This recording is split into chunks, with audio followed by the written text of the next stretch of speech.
Baik, terima kasih pemirsa Anda masih bersama kami di iNews Petang. Saya langsung ke Pak Yusril lagi. Pak Yusril, seperti pertanyaan saya tadi, sebenarnya tekad Anda untuk memperjuangkan warga di sini adalah karena kawasan heritage atau untuk memperjuangkan ganti rugi yang seharusnya diterima oleh warga? Sampai hari ini warga tidak pernah bicara tentang ganti rugi. Karena mereka ingin bertahan di kampung ini. Karena mereka sudah tinggal di sini turun-temurun sejak berabad-abad yang lalu. Dan kampung ini merupakan bagian tak terpisahkan dari masjid dan makam ini. Dan karena itu masyarakat tidak bicara ganti rugi. Kalau saya menyarankan pada Pemda DKI sebaiknya kalau mau membenahi lingkungan ini, ya bukan bikin plaza, tapi ya silakan dibikin rumah susun untuk masyarakat sehingga Agar yang warga rumahnya tinggal di sini. warga tetap tinggal di sini, bisa bikin gerai-gerai makanan, bisa mempertahankan budaya Islam dan Betawi di sini, bukan dengan cara masyarakat disuruh pergi terus dibikinkan plaza. Itu saya kira masyarakat tidak menginginkan itu. Dan akan kehilangan keheritagean. Iya, akan kehilangan warisan sejarahnya. Betul. Oke, Pak Julius, mungkin saya ke Anda. Pak Yusril di sini fokusnya adalah untuk mengadvokasi warga luar Batang, dan Anda juga berfokus pada korupsi ya, begitu ya, yang terjadi pada proyek reklamasi yang sekarang sedang mencuat seperti itu. Anda melihat apakah penggusuran ini juga terkait langsung dengan proyek reklamasi? Iya pasti dong, karena daerah sini kan kita tahu pengembangnya itu orang-orang pengembang yang ikut dalam proyek reklamasi.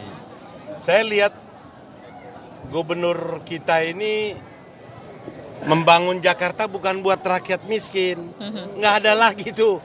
Dia cuma buat pengembang. Dia mau bikin kaya pengembang. Kalau betul dia mau tata, seperti Pak Yusril bilang, ini kesejarahannya ini kan udah sangat lama. Bangunan-bangunan yang ini semua dibangun, diperbaiki, dijadiin kampung nelayan. Jangan digusur. Ini digusur kan kepentingannya udah jelas. Dibikin taman untuk memperindah apartemen-apartemen yang dibangun oleh konglomerat itu. Nah ini yang harus kita sadari betul. Dan saya pikir kalau gubernur ngotot, presiden harus turun tangan. Karena ini masalah serius. Warga Jakarta nggak ada yang pilih Ahok jadi gubernur. Pilih Jokowi jadi gubernur. Pada saat Jokowi jadi gubernur, nggak ada keresahan sampai begini. Tapi begitu si Ahok gantiin Jokowi, mulai kurang ajar. Jadi saya pikir Ahok mesti tahu diri lah. Jangan pamer kekuasaan kepada rakyat kecil. Saya bukan soal hukumnya. Dengan Pak Yusril turun secara hukum, saya akan turun secara moral. Banyak teman-teman saya mau ikut nanti melawan kalau Ahok menggusur pakai tentara dan polisi. Dan jangan pikir rakyat takut. Rakyat ini udah cukup sabar. Jangan dibikin susah lagi. Dan saya pikir Pak Jokowi ini pasti mendengar ini. Dan Pak Jokowi harus turun tangan. Ini ibu kota. Kalau ibu kota ini dibangun hanya untuk segelintir kepentingan pengembang-pengembang kaya, apa kepentingannya? Reklamasi. Reklamasi itu cuma buat kepentingan segelintir orang yang punya duit doang dan memperkaya pengembang. Nah itu yang saya bilang. Saya sesalkan itu Ibu Susi yang tadinya saya pikir bisa galak sama Ahok, kok kemarin loyo itu. Dia puji Ahok hebat. Hebat apanya? Kalau hebat dia berani bicara tentang sumber waras. Dia tidak terlibat. Dia berani bicara tentang reklamasi secara terbuka.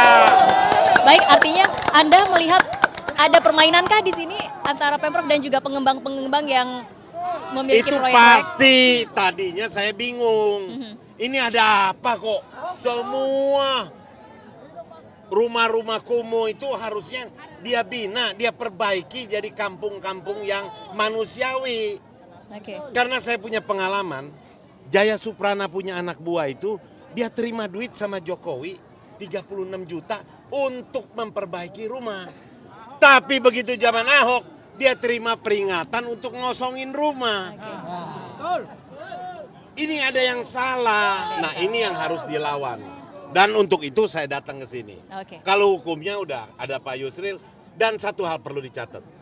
Kita ini bukan mau bela begini buat jadi calon gubernur. Bukan. Kita mau ngajak rakyat bersatu lawan kezoliman gubernur. Baik. Baik. Pak, oke, terima kasih Pak Lius. Dan mungkin Pak Mansur bisa dijawab, ketika ada wacana untuk menggusur kampung Luar Batang ini, berapa warga Pak sebenarnya yang akan terdampak? Berapa warga yang akan kehilangan tempat tinggal? Cukup banyak Mbak, karena ada beberapa RT. Tapi yang paling inti buat kami adalah kami akan bertahan mati-matian tidak mau digusur. Berdasarkan latar belakang sejarah dan budaya. Yang paling pasti yang harus diingat di sini, itu Pak Ahok itu udah menghancurkan Pancasila, menginjak-injak Pancasila. Ya. Nah ini harus dihukum dong. Kalau cuma bilang kayak bebek nungging aja dapat hukuman, masa dia enggak? Itu yang pertama. Yang pastinya lagi, Ahok jujurlah buka blueprint. Buka blueprint karena apa? Anda nggak pakai APBD kok, yang Anda pakai itu uang swasta gitu loh. Oke, baik. Pasti ada tagihan di belakangnya. Nah Oke. ini tagihannya. Kita akan bahas lebih jauh mengenai blueprint Ya. itu nanti juga bersama Pak Yusril. Tapi saat lagi pemirsa jangan kemana-mana. IAI News Petang akan segera kembali saat lagi.